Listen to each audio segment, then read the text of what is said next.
السلام علیکم، میرا نام ہے عبدالباسط اور آپ دیکھ رہے ہیں ایویٹرز ایوینیو۔ تو آج کا ہمارا جو ٹاپک ہے وہ ہے فلائٹ آپریشن آفیسر 4۔ لیکن اس سے پہلے میں آپ کو بتاتا چلوں، کچھ دن پہلے تک میں نے کوئی ویڈیوز نہیں ڈالی، تو اس میں تھوڑی سی میری مصروفیات بھی تھی، روزے بھی آ گئے اور کچھ پرانی ویڈیوز بھی تھی، ان کو بھی ایڈٹ کر کے دوسرے چینل پہ ڈال رہا تھا، اس کے لیے معذرت خواہ ہوں۔ تو آج کا ٹاپک شروع کرتے ہیں۔ تو سب سے پہلے فلائٹ آپریشن آفیسر ہوتا کیا؟ فلائٹ آپریشن آفیسر ایک لائسنس ہے بیسیکلی، جو کہ ہمیں سول ایویشن اتھارٹی پرووائڈ کرتی ہے۔ اب وہ سول ایویشن اتھارٹی کسی بھی ملک کی ہو سکتی ہے۔ اب جیسے پاکستان سول ایویشن اتھارٹی ہے، یہ پیپرز کنڈکٹ کرتی ہے، پیپرز کنڈکٹ کرنے کے بعد یہ آپ کو لائسنس پرووائڈ کرتی ہے۔ تو اس کا اسٹیپ بائی اسٹیپ میں آپ کو بتاؤں گا کہ بھی کیا سسٹم ہے۔ اس سے پہلے ہم اس کا جو پہلا اسٹیپ ہے وہ ہے ایڈمیشن کا۔ تو ایڈمیشن اس میں کیسے لیا جائے؟ دو اس میں کیٹیگریز ہیں ایڈمیشن لینے کی، یا تو آپ نے انٹرمیڈیٹ کیا ہو میتھمیٹکس اور فزکس کے ساتھ، یا آپ نے گریجویشن کیا اس میں بھی فزکس یا میتھمیٹکس ہونی چاہیے۔ جب آپ یہ دو کرتے ہو تو پھر آپ کسی بھی آرگنائزیشن میں کوئی جو ہو سینٹر، وہاں سے آپ اکیڈمک سینٹر وہاں پہ جا کے آپ ایڈمیشن لے سکتے ہو۔ اب کافی سارے فلائنگ کلبز ہیں، وہ بھی فلائٹ آپریشن آفیسر کا کورس کروا رہے ہیں، اور اس کے علاوہ پاکستان PIA ٹریننگ سینٹر ہے، وہ بھی کروا رہے ہیں، سیفس بھی کروا رہے ہیں۔ سیفس کا میں نے یہ سنا ہے، وہ جب آپ لائسنس حاصل کر لیتے اس کے بعد آپ کا 3 منتھس کا وہ آن گراؤنڈ جو ہے نا آپ کی ٹریننگ بھی کرواتے ہیں۔ تو ان کی ڈیٹیلز میں ساری جو ہے نا اسکرین پر ڈال دوں گا کہ یہ کہاں پہ ہیں اور ان سے آپ کیسے رابطہ کر سکتے ہیں۔ ان کی فیس تقریباً ویری کرتی ہے 1 لاکھ سے 1.5 لاکھ 2 لاکھ، اس کے بیچ ہی ہوتی ہے اس کی فیس تقریباً۔ یہ کورس 6 مہینے کا کورس ہوتا ہے۔ 6 مہینے کے کورس میں آپ کو سارا گراؤنڈ ٹریننگ پڑھائی جاتی ہے، گراؤنڈ کی ساری جو ہے نا پڑھائی جاتی ہے۔ اس کے بعد آپ کو 9 پیپر ہوتے ہیں ٹوٹل۔ وہ 9 پیپر سول ایویشن لیتی ہے، ہر پیپر کی فی ہوتی ہے، وہ آپ فی پے کرتے ہو، اس کے بعد آپ پیپر کلیئر کرتے ہو، اس کے بعد آپ نیکسٹ پیپر کی تیاری کرتے ہو۔ تو یہ ہو گیا ایڈمیشن پروسیس۔ ایڈمیشن پروسیس ہو گیا تو یہ آخر جاب ہے کہ فلائٹ آپریشن آفیسر آخر بلا کے ہے، آپ اس میں اگر آپ جانا چاہتے ہو تو اس میں آپ کرو گے کیا؟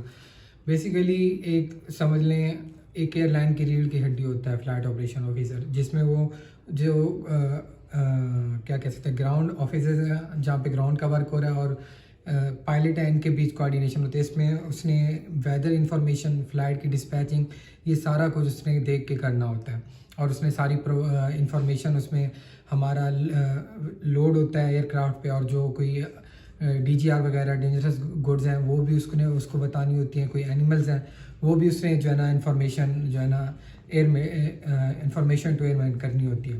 ٹھیک ہے، یہ ہو گئی۔ اس کے بعد اس کا اسکوپ پاکستان میں بیسیکلی بہت کم ایئر لائنس ہیں، اور ایک ایئر لائن اپنی کم سٹاف سے زیادہ جو ہے نا کوشش کرتی ہے، کیونکہ یہاں پہ اکانومیکل جو کرائسس ہیں اس کی وجہ سے وہ کوشش کرتی ہے سٹاف کم ہو اور جو ہے نا ان سے زیادہ کام لیا جائے، اس لیے پاکستان میں جو اس کا اسکوپ کافی کم ہے۔ ہاں، اگر آپ باہر جاتے ہیں کسی فارن کنٹری میں، مڈل ایسٹ میں، میں ہر وقت کہتا رہتا ہوں اپنی ویڈیوز میں، مڈل ایسٹ ہو گیا، UK ہو گیا، US ہو گیا، یہاں پہ ان چیزوں کا بہت زیادہ اسکوپ ہے، لیکن اس میں بھی آپ کے اندر جو ہے نا اتنی انفارمیشن اور ٹیلنٹ ہونا چاہیے کہ آپ اپنا وہ کیریئر وہاں پہ جا کے آپ اپنا لوہا بنوا سکیں۔ بیسیکلی انٹرویو تو سارے لے لیتے ہیں، لیکن انٹرویو میں کسی کو نالج یہاں سے پڑھ کے چلے گئے، لیکن وہاں انٹرویو میں جا کے کنفیوز ہو جاتے ہیں کہ بھئی ہم نے بتانا کیا، کرنا کیا۔ خیر، اسکوپ ہے لیکن فارن کنٹریز میں، پاکستان میں نہیں ہے۔ اگر آپ یہ کیریئر پرسیو کرنا چاہتے ہیں تو آپ یہ سوچ کے ہی چلیں، ایویشن کے بیسیکلی سارے کورسز یہی ہیں کہ بھئی آپ باہر جا کے ہی فارن کنٹریز میں جا کے ہی اپلائی کرتے ہو، پاکستان میں اتنا اسکوپ نہیں ہے۔ اس کے بعد سیلریز کی بات کریں، سیلریز جو ہے ہماری 90,000 سے اسٹارٹ ہو کے 1.5 لاکھ تک 2 لاکھ تک جاتی ہے پاکستان میں، اور اگر آپ باہر جاتے ہو فارن کنٹریز میں، وہاں پہ اس کی سیلری بڑھتی جاتی ہے، 2 لاکھ 2.5 لاکھ 3 لاکھ اس طریقے سے ہوتی ہے۔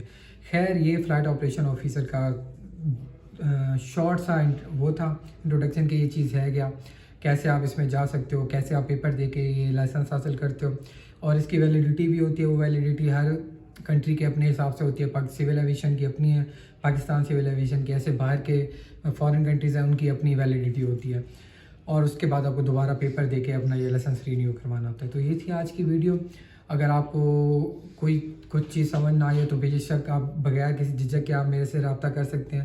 کوئی بھی پرابلم ایویشن سے ریلیٹڈ ہے، کسی اور بھی جو ہے نا اس کو کسی اور فیلڈ سے ریلیٹڈ، تو آپ میرے سے رابطہ کر سکتے ہیں۔